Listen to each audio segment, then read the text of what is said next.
이제 같이 기도하시고 화요 새벽 예배 하나님께 드립니다.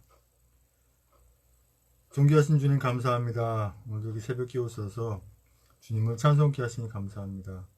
이 시간 올려지는 찬송을 새벽 예배를 주여 기쁘게 받으시옵소서. 예수님의 이름으로 기도합니다. 아멘. 계속해서 성탄 찬송 이어서 부릅니다. 찬송 110장부터 111장까지 찬송 드립니다.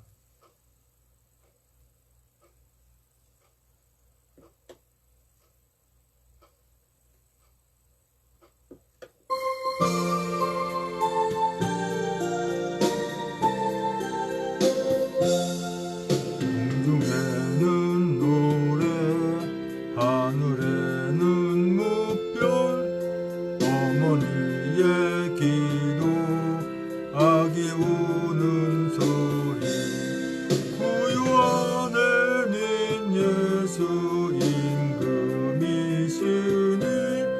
왕의 왕 되신 주께 다 경배하세.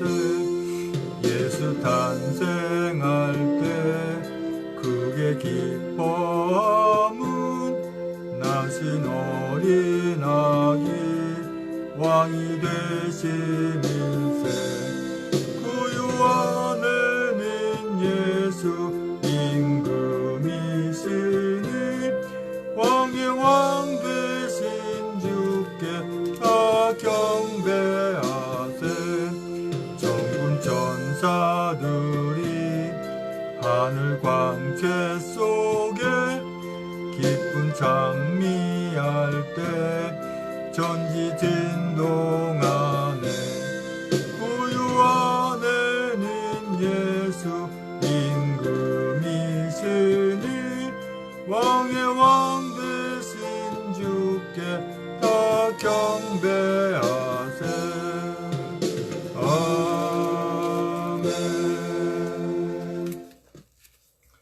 111장 찬송 드립니다.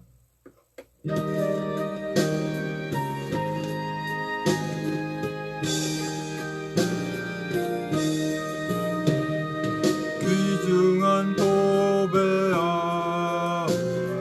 주 앞에 드리고 우리의 몸과 마음도 다 함께 바치세. 진리는 오묘하고 사랑은 성결해.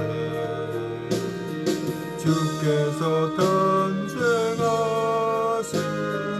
거룩한 날일세. 주께서 주신 은혜 한없이 크오니 주께서 주신 것을 감사히 바치세. 기쁨은 충만하고 소망은 불변해. 정성과 마음을 다해 경배를 드리세. 그래서 밤을 새며 양치던 목자들 하늘에 빛난 영광 보고서 놀랐네. 천사의 기쁜 소식 목자가 듣고서 찾아와 경배하며 영광을 돌렸네. 아멘. 다같이 사도신경으로 신앙 고백하여 하나님께 올려드립니다.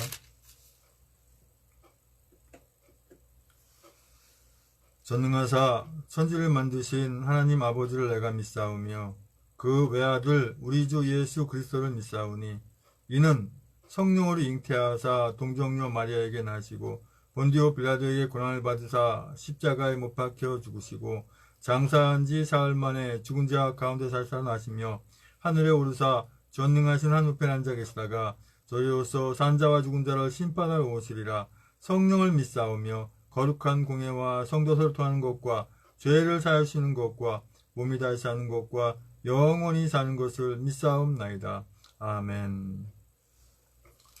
오늘 화요 새벽 예배에서 하는 말씀은 에스겔 30장 1절로 5절까지 말씀입니다.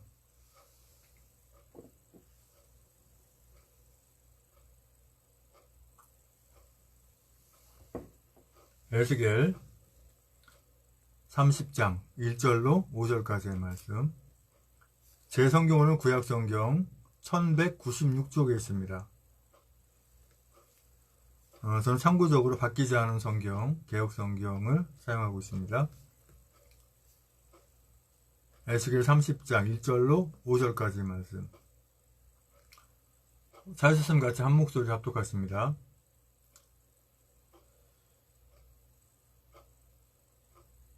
시작. 여호와의 말씀이 또 내게 임하여 가라사대 인자야 너는 예언하여 이르라. 주 여호와의 말씀에 너희는 통곡하며 이르기를 슬프다 이 날이여 하라. 그날이 가까웠도다. 여호와의 날이 가까웠도다.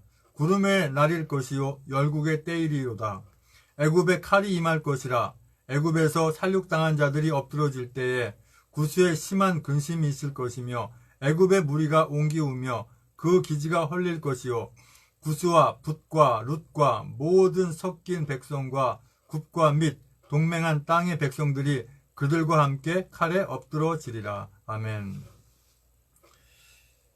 존귀하신 주님 감사합니다. 또 이 새벽에 하나님 말씀 선포하고 전하기 원합니다. 아버지, 오늘 원래 섬기는 교회 예배가 있어야 되는데 또 어떤 구실로 어떤 방해로 또 새벽 예배를 방해해서 부득이 아버지 하나님 또 월요일부터 또 금요일까지 또 주일 금요일 토요일까지 새벽 예배를 또 방송으로 드려야 됩니다. 아버지 하루속히 이 악한 자들의 방해를 아버지 하나님 막아주시고 전 세계 예배 드리는데 특히 우리 대한민국 예배 드리는데 방해받지 않도록 성령께서 함께 하시고 붙들어 주시옵소서. 특별히 아버지 하나님 새벽 예배와 또 모든 공예배 드리는 모든 목사님들 아버지님 지켜주시고 천군 천사를 보내주셔서 지켜주시고 온전히 아버지 하나님 예배하는데 부족함을 없게 인도하여 주시옵소서. 아버지 이 시간에 저가 또 부족한 저가 하나님 말씀 선포하고 전하기 원합니다. 입술 주장하셔서 진리의 말씀만 대언하셔서 성령 충만 없으시고 좀 더 은혜에서 은혜 받는 시간 인도하여 주시옵소서. 예수님의 이름으로 기도합니다. 아멘. 에스겔 30장 1절에서 5절까지의 말씀의 주제는 애굽의 칼이 임할 것이라 라는 주제로 말씀을 나누기 원합니다. 애굽이 어떤 나라라 그랬어요? 오늘날로 말하면 이집트라 그랬어요. 전 세계를 그 당시에 다스다시피 한 큰 강대국이었어요. 그런데도 하나님의 뜻에 어긋나고 또 이스라엘 백성도 혹독하게 400년 동안 그렇게 혹독하게 이렇게 머슴살이 종살이를 시키니까 물론 그 과정 속에서 이스라엘 백성들이 훈련되고 단련된 건 있지만 너무나 힘들게 하니까 결국은 때가 되어서 이스라엘 백성들을 출애굽시키게 되고 또한 애굽이라는 나라를 완전히 없애버리는 거죠. 그래서 우리가 어제 새벽 예배 말씀 들은 것처럼 느부갓네살 왕이 바벨론의 느부갓네살 왕이 군대를 이끌고 애굽을 치게 이릅니다. 이 말씀을 보면서 우리가 생각나는 이 나라들이 많이 생각이 날 거예요. 제가 굳이 예배 가운데 지금 오늘 이 나라들 또는 우리나라에 대해서 굳이 이렇게 말씀 안 드려도 이 SNS 통해서 다 아실 겁니다. 똑같습니다, 상황이. 하나님께서 허락하시면 이런 전쟁이 일어나는 것이죠. 근데 이러한 전쟁이 언제 일어날까요? 자, 여호와의 말씀이 또 내게 임하여 가라사대. 하나님의 말씀이 지금 에스겔 선지자에게 임하는 거예요. 선지자는 하나님의 말씀을 대언하잖아요. 뭐라고 말씀하십니까? 인자야, 너는 예언하여 이르라. 여기서 예언이라고 하는 부분이 여기서는 사실 이 예언이 미래에 대한 부분으로 예언을 말씀하십니다. 원래 예언이라 함은 그 성경 말씀 자체가 예언이거든요. 하나님 말씀 선포 자체가 사실 예언입니다. 그런데 여기서 이 예언이라고 표현될 때는 앞으로 되어질 일에 대해서 말씀하라라고 하는 거예요. 그러니까 이 히브리어 말 보면 예언이라 하더라도 이것이 미래 되어질 예언이냐 아니면 성경 말씀에 대한 예언이냐 이렇게 분명히 구분이 돼 있어요. 주 여호와의 말씀에 너희는 통곡하며 이르기를 슬프다 이 날이여 하라 그랬어요. 왜 슬프다 그럴까요? 왜 슬프다 그럴까요? 나라가 없어지니까. 물론 이집트라는 나라가 생기긴 했지만 다시 하나님께서 혼내시고 다시 생기긴 했지만 결국은 그 엄청난 고통을 겪게 되는 것이죠. 3절에 그날이 가까웠도다 여호와의 날이 가까웠도다 구름에 나를 것이요 열국의 때이리로다. 여호와의 날. 사실 여호와의 날은요 크게 생각하면은 세 가지 나눌 수가 있어요. 어떤 날일까요? 하나님께 천지를 창조하시는 날 여호와의 날. 둘째는 언제일까요? 주님 십자가 지시는 날. 주님 십자가 지시고 부활 승천하시는 날. 또 세 번째 여호와의 날 언제일까요? 이제 세상 모든 것이 끝나고 주님이 다시 오시는 날. 주님이 다시 오신다고 해서 어디 먼 데 있다 오시는 게 아니라 항상 우리와 함께 계시는데 세상 모든 것이 끝나고 우리 하나님 나라 갈 때 그때를 말씀하셔서 여호와의 날이라고 합니다. 근데 여호와의 날 이렇게 그날이 가까웠다라고 할 때 이 그날이라는 개념 속에서요 우리는 어떤 생각을 해야 되냐면은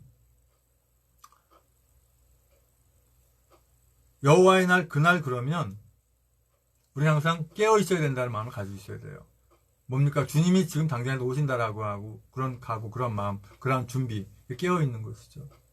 사실 우리 하나님의 자녀들은요 사실 주변에 어떤 일이 일어나든 솔직한 얘기로 이런 말씀 신앙이 없는 분들 들으면 오해될 수도 있겠지만 사람이 죽든지 나라가 없어지든지 세계가 없어지든지 우리 하나님의 자녀들은 눈 하나 사실 깜빡 안 합니다. 왜 그럴까요?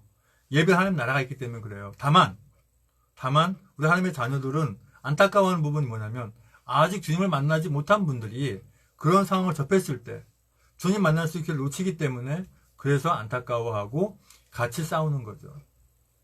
그것을 우리가 알아야 됩니다. 4절에 애굽의 칼이 임할 것이라 애굽에서 살육당한 자들이 엎드러질 때에 구수에 심한 근심이 있을 것이며 애굽의 무리가 옮기우며 그 기지가 헐릴 것이요. 애굽의 칼이 임할 것이라. 오늘날로 얘기하면 애굽이 어딜까요? 굳이 말씀 안 드려도 아시겠죠? 우리 하나님의 자녀들. 특별히 이렇게 나라 살리고자 애쓰는 분들 애굽이 지금 어딘지 알겠죠? 그 나라가 가만 있을 것 같습니까?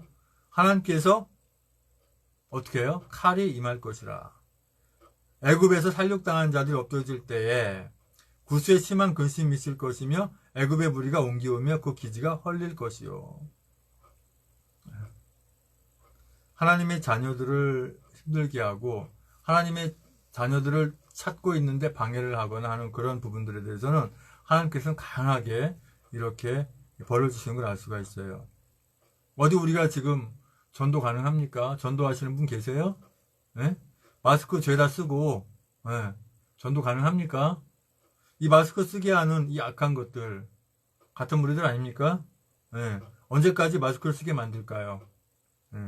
그렇다고 마스크를 벗으라는 게 아닙니다.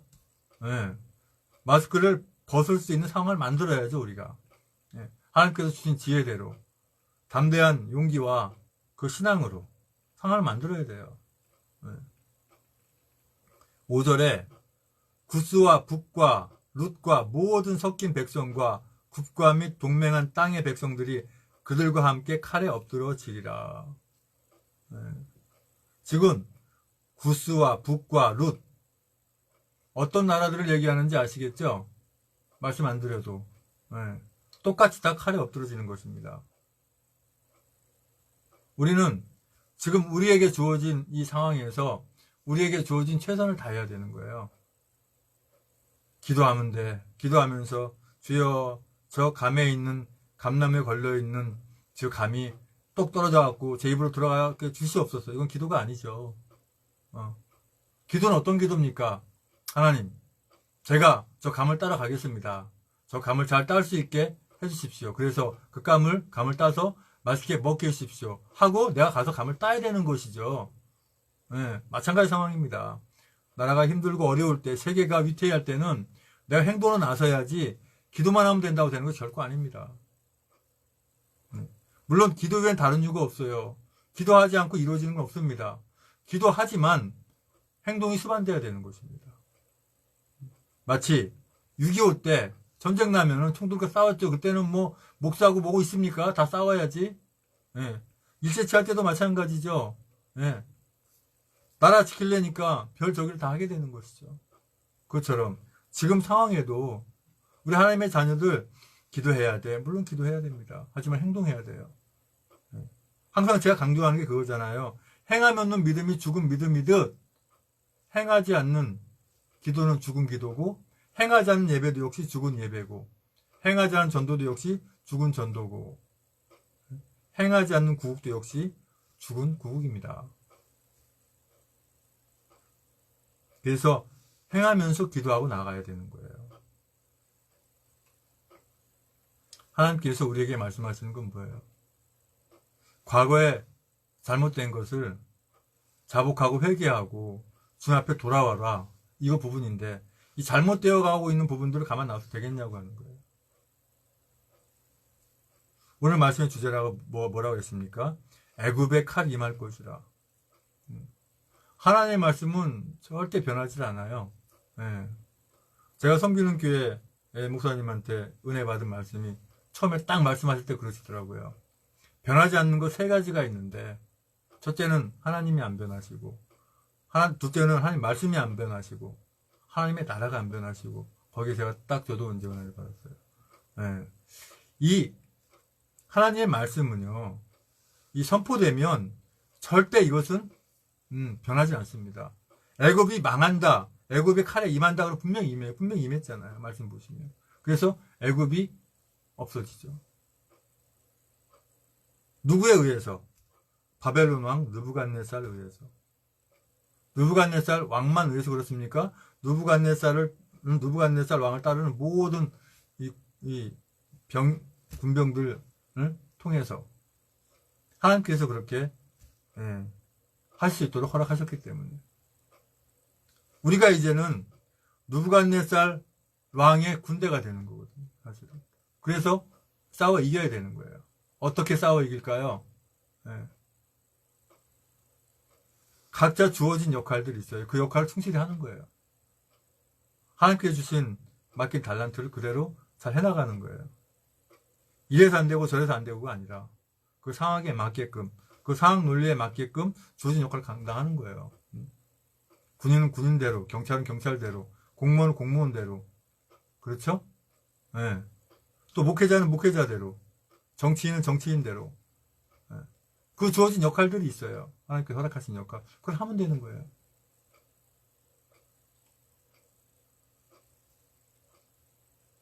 조만간에 어떤 상황이 벌어지겠죠. 네. 저에게도 마찬가지입니다. 예를 들어서 전쟁이 났어요. 전쟁이 만약에 그런 것 일어나면 안 되지만, 근데 저한테 누가 총을 주는데, 여기 보세요. 목사님 총 잡게 돼 있습니까? 총 주지 마세요. 제가 이러겠습니까? 얼른 주세요. 안 그러겠어요?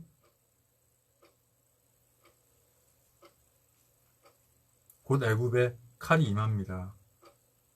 그걸 바라보고 우리는 있죠. 절대 좌절하고 낭망하고 포기해서는 안 돼. 어떤 상황이든 간에. 내가 아니면 이 상황을 이겨낼 수 없다라는 단단한 각오를 가지고 끝까지 승리할 때까지 우리는 싸워 나가야 될 줄 믿습니다. 아버지 하나님 감사합니다. 애굽에 칼이 임한 것처럼 조만간에 모든 상황이 되는 줄 압니다. 아버지, 우리 하나님의 자녀들 절대 기죽지 않고 기쁨으로 감사함으로 늘 승리로 나가게 인도하여 주시옵소서.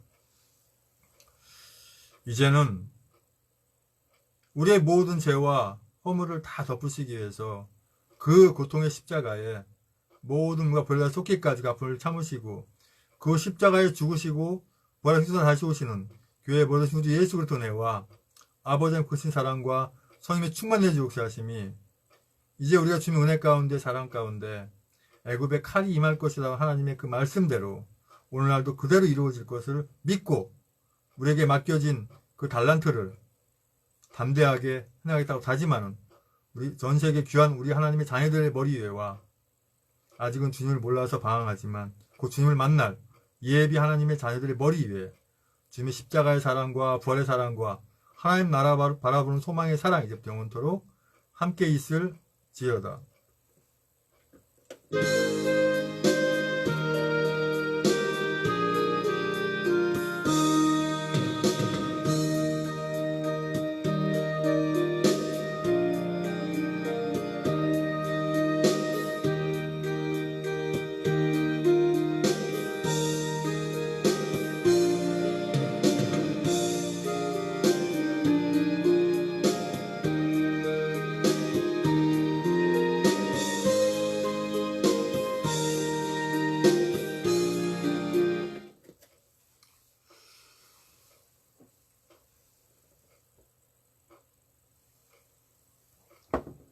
원래는 오늘 화요일 새벽 예배가 없고 제가 섬기는 교회에 가서 새벽 예배를 드려야 돼요. 그런데 문자가 와서 목사님이 이제 이번 주는 상황 뭐 이유는 얘기 안 하세요. 이번 주는 새벽 예배를 쓰고 그래야겠다고 문자가 왔어요.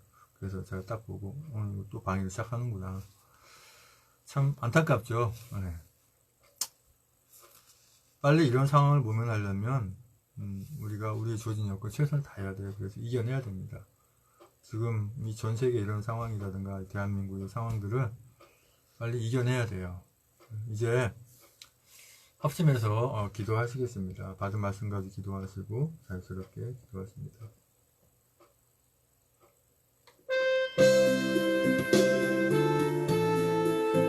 아버지 하나님 감사합니다. 아버지 우리에게 어떤 적 어떤 상황이 올까 하더라도 보다도 주님 붙잡고 승리하게 인도하여 주시옵소서. 애굽의 칼이 임한 것처럼 아버지 조만간에 모든 상황 주님 허락하신 일 이루어질 믿습니다. 아버지 주께서 함께 하시고 붙들었을 만들면 승리하게 인도하여 주시옵소서. 오늘 하루도 주님 은혜 가운데 복된 삶 시작하게 하시고 오로지 아버지 하나님 모든 것 주님께만 의지하고 나아간 저희들에게 인도하여 주시옵소서. 아버지 붙들어 주시옵소서. 계속해서 기도하십니다.